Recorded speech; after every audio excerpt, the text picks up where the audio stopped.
Welcome back to My Life on Paper. I'm Brianna, and welcome back to Scraptember.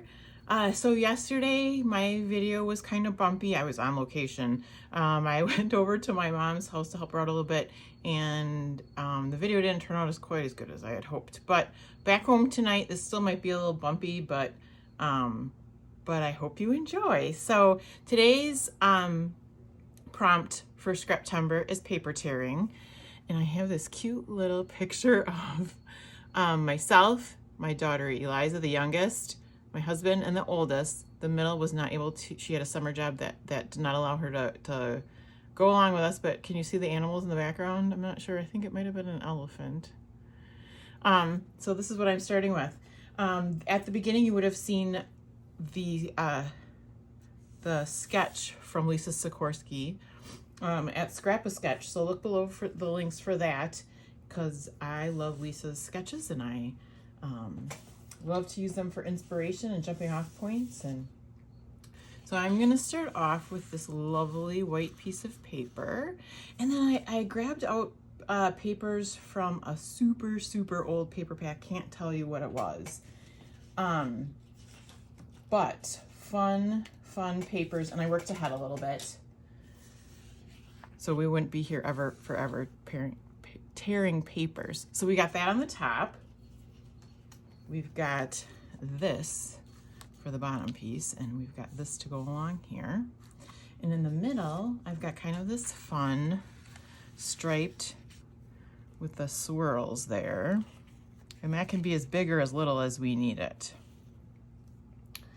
And then you can see that there is a, I'm gonna want that bigger.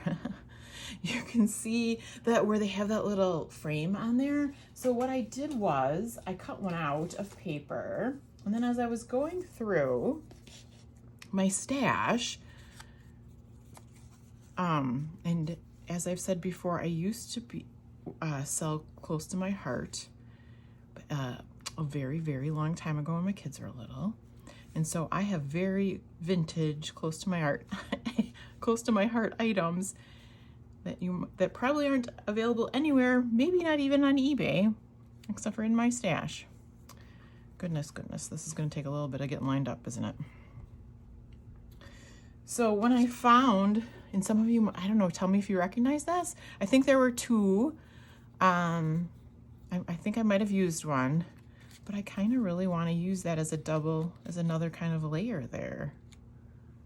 Something like that. And then I've got these photo corners that are getting close to my heart that were super not recent. And this might all move, but I'm gonna put it there.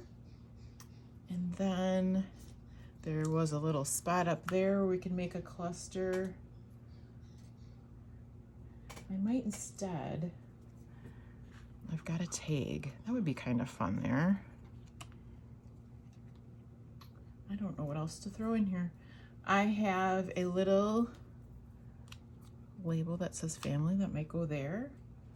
I have an arrow that could go in here.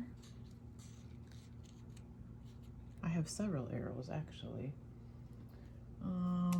Here's another arrow if we need another arrow. And then I have a feeling I'll be going back into my stash for a couple more things, because all I have left is, and this might be enough, is a brown circle, which is a little bit off, but I think that should be okay. I have a arrow that I'm not certain that I want to use. And the other thing I wanted to put on this page, which is totally crazy, is some clothespins, only because I found 3 of them in my stash and I don't want to lose them and I want to use them. So I might find something for another cluster, and I really probably could use something like zoo rather than just this family sticker up there. So let me go find a title, maybe more for a cluster, get this glued down, and I'll be right back. Welcome back. Okay, this one kind of grew on me. I was a little bit lost for a bit. I took unconventional papers to make a zoo layout, right? I didn't go with the animal print. I don't have little kids, but I found this collection again that I went to try to find like my oldest one so that I can start bashing my scrapbook stash, and this just seemed appropriate. I think, you know, with so many different papers, if you're just using a little bit, it makes such a big impact, and can be used for any layout. So this is adorable. I put some dimensional foam, well actually foam tape behind my part of the picture, so because the frame, the metal frame here does add dimension, so that is popped up a little bit. I threw in my clothespins, which really don't mean anything, but I use them.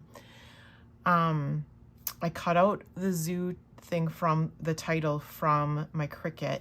It's a little bit off from what the flowers is. Oh, that's the other thing I found was the flowers, which, you know, I felt like it needed a lot more, and just with that little bit of pop of color really finished those clusters off. That's all it needed. And so I went with this color that is very close for the zoo title, very close to the paper, a little bit off for the photos, flowers. But what I like about it is I didn't want my title just floating out there. So I tucked it a little bit under the flower, and because of the color difference, I like the way it looks together. If it were the same, I probably wouldn't have done it like that. So cute. So everybody think outside the box. You don't have to go with themed paper every time. Get out your stash and bash it. Look below for that, the playlist for the Scraptember.